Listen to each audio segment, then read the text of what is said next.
Ассаламу алейкум, менің YouTube каналыма қош келдіңіздер. Бүгін сіздерге осындай өте дәмді болып шығатын үй жағдайында бургер жасайтын боламын. Менің каналыма міндетті түрде тіркеліп, пікір қалдырып, лайк басуды ұмытпаңыздар.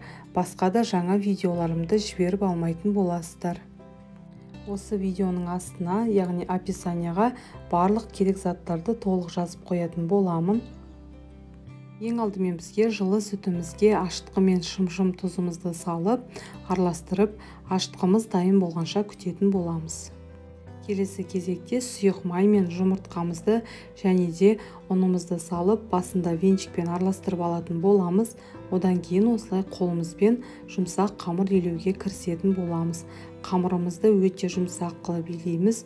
Сол кезде бургеріміз өте жақсы көтеріліп, жұмсақ болатын болады.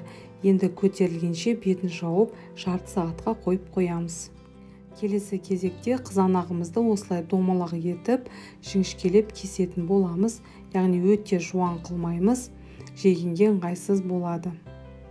Одан кейін қызыл пиязымызды да жіңішкелеп, домалақтап кесетін боламыз. Қамырымыз бізде көтерілді. Енді осылай 6 бөлікке бірдей етіп бөлетін боламыз.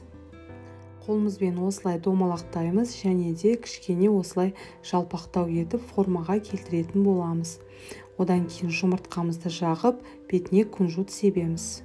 Духовкамызға 180 градуста жарты сағатта пісіреміз. Міне біздің бургердің қамыры дайын болды. Енді суығанын толықтай күтетін боламыз.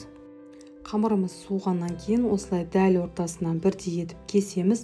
Астыңғы бөлігіне осылай соусымызды жағатын боламыз. Өз қалауларыңыз бойынша көбірек жағуларыңызға болады.